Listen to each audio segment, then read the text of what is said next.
Bonjour, bienvenue à cette troisième vidéo de mon initiative Comprendre le développement qui vise encore une fois, à titre de rappel, à présenter le développement sous sa forme générale et sous sa forme contextuelle ou encore spécifique à l'Afrique, de sorte à pouvoir rendre certaines notions qui sont employées dans les grandes conférences plus accessibles à tous, et aussi présenter encore une fois les opportunités d'emploi, les opportunités de carrière qui existent pour ceux qui souhaitent faire carrière dans ce domaine. Donc la vidéo précédente, j'ai présenté l'approche définitionnelle du concept même de développement, et un élément sur lequel j'avais mis l'accent, c'était la naissance ou encore l'origine du concept de développement. Et je l'ai dit, ce concept est né d'un discours qui a été prononcé par le président américain Harry Truman devant le Congrès américain. Et donc ce discours qui est considéré comme la charte fondatrice ou l'acte inaugural du développement avait une composante qui disait que dans la pratique, il fallait pour les pays développés, il leur fallait de transférer leurs compétences techniques, économiques, technologiques, militaires, voire même politiques vers les pays en voie de développement ou les pays dits sous-développés. C'est le thème qu'il avait donc employé dans son discours. Alors, donc dans cette approche-là, ce transfert, ce processus de transfert de tout ce que je viens de citer vers les pays en développement va nécessiter l'établissement de partenariats, d'où l'idée de coopération. Et coopération pour la simple et bonne raison qu'il ne s'agit pas pour les pays développés de venir imposer ce qu'ils ont aux pays développés, sinon sous-développés, mais plutôt de travailler de sorte à ce que l'aspiration des pays en voie de développement soit prise en compte. Donc c'est vraiment un travail qui est fait en synergie, c'est un travail qui est fait en partenariat, d'où l'idée de partenariat. Donc aujourd'hui, essentiellement, il s'agit pour moi de présenter, les objectifs du développement, de la coopération au développement, les critères de la coopération au développement, et en troisième lieu, les différentes formes de coopération au développement qui pourraient exister. Voilà un peu ce qu'il faut retenir aujourd'hui. Avant d'aborder le premier point, je voudrais mettre l'accent sur les concepts ou encore les expressions qui sont utilisées. Vous entendez parler tantôt de coopération pour le développement, tantôt de coopération au développement. Alors la question est de savoir quelle est l'expression la plus appropriée. Alors les deux ont un sens, mais ce qui est, j'allais dire, couramment utilisé et qui, à mon sens, a un sens beaucoup plus objectif, c'est la coopération pour le développement. Parce que la coopération, comme je l'ai dit un peu plus tôt, c'est donc le travail en synergie, en partenariat des pays du Nord et des pays du Sud. Mais ce travail en partenariat vise à atteindre un objectif qui est donc l'amélioration des conditions de vie des populations. Donc vous voyez que ces pays-là donc coopèrent en vue de réaliser quelque chose, et donc c'est pour ça que l'expression la plus appropriée, c'est la coopération pour le développement. Alors donc dans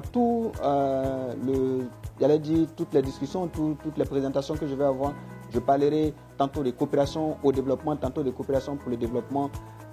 Ce sont en tout cas des expressions que j'utilise, mais l'expression la plus appropriée, encore une fois, c'est la coopération pour le développement.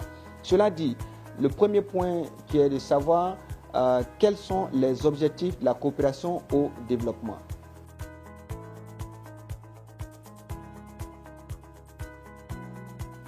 Ici, ce qu'il faut retenir, c'est qu'il y a trois objectifs fondamentaux. Le premier objectif, lorsqu'on parle de coopération pour le développement, c'est que les pays développés viennent soutenir et compléter les efforts déployés par les pays en voie de développement dans le but d'amener les États et d'amener les populations de ces États-là à jouir de leurs droits fondamentaux. Deuxième objectif, c'est que les pays développés et les entités de développement viennent soutenir la convergence des pays en voie de développement, de sorte à les amener à atteindre un niveau qui soit à mesure de concurrencer avec le niveau que vivent les pays développés. En d'autres termes, ce qu'il faut retenir pour ce deuxième objectif, c'est que les initiatives menées par les pays développés en faveur des pays en voie de développement va s'inscrire dans une logique visant à relever leur niveau de vie, va s'inscrire dans une logique visant à les amener à atteindre un mode de vie au niveau de leur population, bien évidemment, atteindre un mode de vie qui soit identique au mode de vie des populations dans les pays développés. Ou encore, ce qu'il faut dire, c'est que quand on prend un exemple spécifique, la promotion du secteur privé, j'aime beaucoup cet exemple parce que c'est beaucoup plus pratique. Donc, quand des institutions de développement décident de soutenir un État comme le Libéria ou le Niger, l'objectif ici, c'est faire en sorte que le Libéria, le secteur privé libérien ou nigérien, soit en mesure d'être aussi compétitif, aussi productif que le secteur privé, par exemple dans des pays comme le Japon, ou, les États-Unis ou la Chine. Donc vous voyez que c'est essentiellement relever le niveau économique, le niveau technologique, le niveau militaire, le niveau politique, à tous les niveaux de ces pays-là, et le niveau aussi social. Et troisième objectif de la coopération au développement, c'est de faire en sorte d'amener, de soutenir donc les États, les pays en voie de développement, de sorte à ce qu'ils soient à mesure de contribuer à la production des biens publics mondiaux. Donc ce qu'il faut voir ici, c'est que on parle par exemple des efforts qui sont envisagés, par exemple dans le domaine du changement climatique, dans le domaine par exemple de la production de textiles et toutes ces choses. Donc les États développés, les pays développés vont mettre en place des approches qui permettent aux États, aux pays en voie de développement, de sorte à pouvoir contribuer à la production de données, à la production de matériel. Donc si un État comme la Côte d'Ivoire, qui est donc productrice de cacao, donc on va l'aider à renforcer ses capacités de production de cacao. Donc le soutien que les organisations de développement le soutien que vont apporter ces organisations de développement en faveur de la Côte d'Ivoire va s'inscrire dans cette logique-là. Comment faire en sorte à renforcer les capacités de production de la Côte d'Ivoire dans le domaine de la cacaoculture. Donc vous voyez que c'est essentiellement dans ces différentes approches-là, c'est essentiellement tourné autour d'un seul élément qui est l'amélioration des conditions de vie des populations, mais encore plus ce qui est important de considérer, c'est que ça permet aussi de rendre les pays en voie de développement au même standard de vie, au même niveau économique que les pays sont les pays développés. Donc je résume pour dire que les trois objectifs fondamentaux de la coopération au développement sont, j'allais dire, se rejoignent, simplement parce que ces objectifs s'inscrivent dans une logique purement et essentiellement de nature à pouvoir améliorer les conditions de vie des populations et aussi à rendre les pays encore plus forts.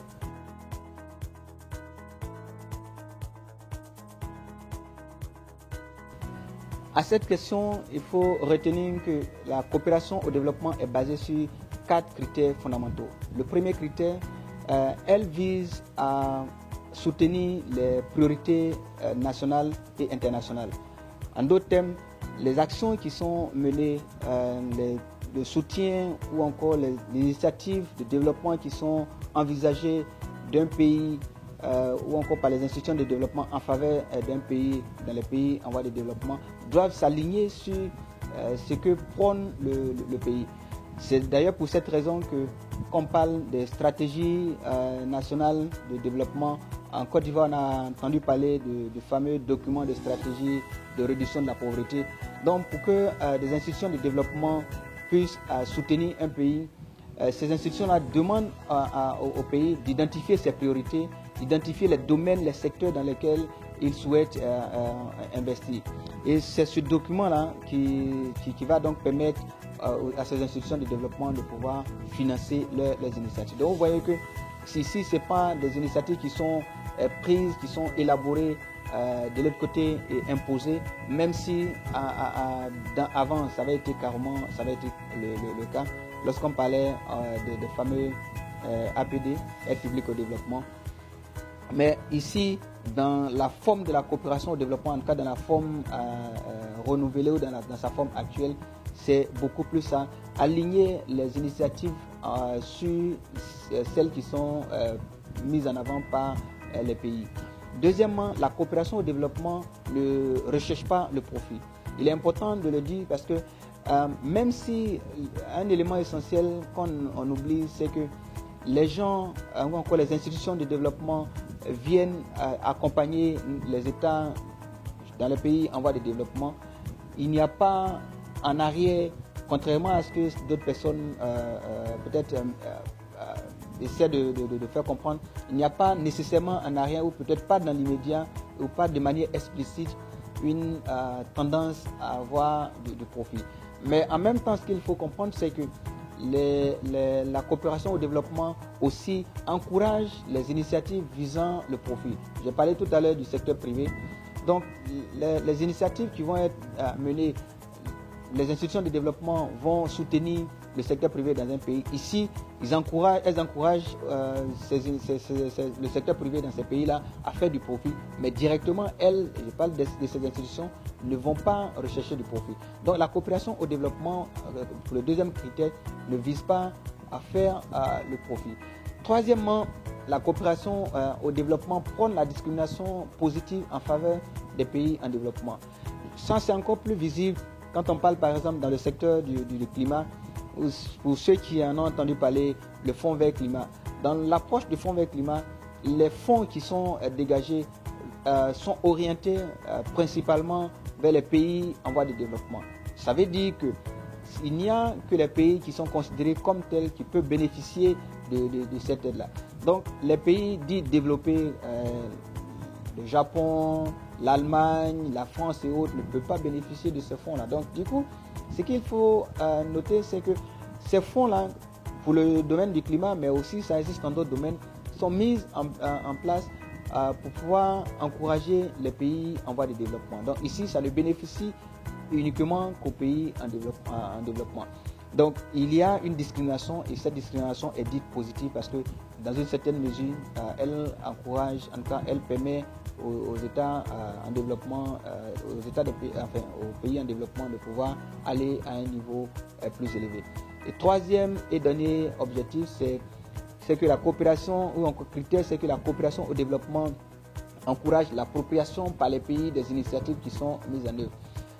Cela veut dire quoi? Quand un État, sinon une institution de développement attribue à un pays un projet de développement, c'est que cette institution de développement fait, c'est qu'elle renforce les capacités des acteurs dans ce pays ou des personnes clés dans ce domaine-là, ou des institutions, de sorte à ce que ces institutions ou ces personnes-là, ces acteurs-là, puissent s'approprier le projet. Donc ce n'est pas l'institution qui attribue le développement, le projet, le financement qui va donc venir mettre en œuvre le projet, mais l'institution attribue le financement et fait en sorte que le pays donc, qui reçoit le financement puisse à lui-même exécuter le projet, puisse à lui-même évaluer le projet et puisse à lui-même faire en sorte ce qu'on appelle le scale-up, c'est-à-dire faire en sorte que le projet puisse être pérennisé. Maintenant, leur rôle ici, c'est dans le suivi de l'utilisation de ces ressources. Dans le suivi, c'est pourquoi les institutions comme la Banque mondiale, la Banque africaine de développement ont une approche qui est de suivre le processus de passation des marchés. J'en parlerai dans une autre vidéo. Et donc, ça permet de pouvoir suivre de fond en comble, de bout en bout, l'utilisation de ces ressources-là. Mais en même temps, l'utilisation de ces ressources, l'initiative est donc appropriée par le pays. Voilà les 4 critères essentiels sur lesquels est basée la coopération au développement.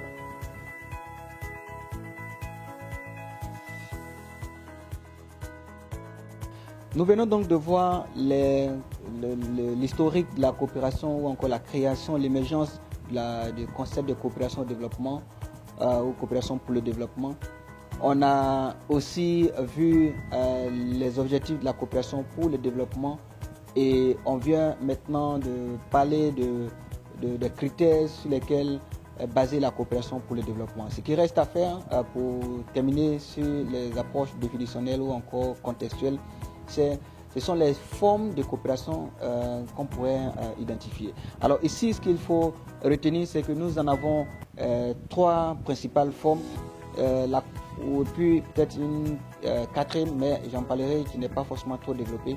La première forme de coopération qu'on identifie, c'est la coopération dite bilatérale. La coopération est dite bilatérale parce qu'elle renvoie à un partenariat entre un pays et un autre, c'est-à-dire la France et la Côte d'Ivoire décident de coopérer dans un domaine spécifique afin de pouvoir réaliser des objectifs. Donc, on parle de coopération bilatérale. En d'autres termes, la coopération bilatérale, c'est une coopération qui se fait d'État à État. Et cette coopération peut s'étendre sur différents domaines, des coopérations militaires, des coopérations économiques, des coopérations en tout cas à différents niveaux. Donc c'est ce qu'il faut retenir, la coopération bilatérale, c'est la coopération qui se fait d'État à État. Deuxième forme de coopération, c'est la coopération dite multilatérale. La coopération multilatérale renvoie à une forme de coopération qui se fait d'une institution multilatérale de développement à un pays. Donc la Banque mondiale, qui est une institution multilatérale de développement, décide d'attribuer des financements à un pays comme la Côte d'Ivoire. Encore une fois, ici on s'inscrit dans une institution multilatérale. Multilatérale parce que ça renvoie, c'est pas une institution, c'est une institution, si vous voulez, qui regroupe plusieurs pays. Donc la Banque mondiale, c'est plusieurs pays qui sont donc membres de la Banque mondiale, ou la Banque africaine de développement, ils sont les 54 États membres, et bien d'autres au-delà de l'Afrique qui sont donc membres de la Banque africaine de développement. Donc ces institutions sont considérées comme des institutions multilatérales de développement. Je vais en parler dans la prochaine vidéo plus longuement, définir ce que c'est que les institutions bilatérales et multilatérales de développement et quelles sont leurs missions. Mais aujourd'hui, ce qu'il faut savoir, c'est que nous avons d'un côté la coopération bilatérale et de l'autre côté la coopération multilatérale, et multilatérale mettent l'accent sur les institutions multilatérales de développement. Et troisième forme de coopération, c'est la coopération dite non gouvernementale. Non gouvernementale parce que ici, c'est une coopération qui renvoie aux organisations non gouvernementales. Je l'ai dit il y a quelques instants que la coopération dans sa forme ou encore par son critère ne cherche pas directement du profit. Donc la coopération non gouvernementale, c'est cette coopération-là qui se fait à travers les organisations non gouvernementales. Donc une ONG dans un pays développé mobilise des ressources et transfère ces ressources-là vers des pays en voie de développement. Ici, donc, on parle de coopération non gouvernementale. Et la quatrième forme de coopération, comme je l'ai dit, qui n'est pas trop développée, c'est pour ça que je vais parler de trois d'abord. C'est la coopération, si vous voulez, qui est citoyenne, qui, elle, renvoie à une forme de coopération, c'est-à-dire des églises, ou d'autres, peut-être des volontaires, décident de mener des actions dans les pays en développement. Donc ici, c'est vraiment, si vous voulez, une forme qui n'est pas trop développée. C'est vraiment de façon aléatoire. Des jeunes d'une université des pays du Nord, on les voit souvent dans certains pays, décident de venir poser des actions ici, soit peut-être parce que ces jeunes-là donc essaient dans leur projet d'études de pouvoir atteindre des objectifs, ou même des entités comme des églises, peut-être de façon caritative, leurs actions caritatives veulent mener des actions. C'est pas trop caractérisé, c'est pas trop, j'allais dire formalisé, mais c'est aussi considéré comme une forme de coopération. Donc voici les trois formes plus une qu'on pourrait identifier. Je dis plus une parce que encore une fois, c'est pas cette dernière forme que j'ai présentée n'est pas trop développée. Donc ce sont ces trois formes qui sont les plus reconnues, qui sont les plus développées quand on parle de coopération pour le développement. J'ai dit qu'on peut parler alternativement de coopération au développement et de coopération pour le développement, mais ce qui est plus juste, ce qui est plus approprié, c'est coopération pour le développement. Donc cela dit, voici aujourd'hui et pour l'essentiel ce qu'on pourrait retenir de ce que c'est que la coopération pour le développement de ces objectifs, de ces critères et de ces formes qui existent. On s'arrête là pour aujourd'hui, et dans la prochaine vidéo, on va plus mettre l'accent sur les institutions de développement et de coopération au développement, et puis un peu plus loin, on va voir maintenant leurs différentes actions et parler maintenant des différents projets de développement. Merci encore une fois de suivre cette initiative que j'ai donc appelée Comprendre le développement. Et j'espère que ça a été utile et que les prochaines vidéos seront utiles. À très bientôt.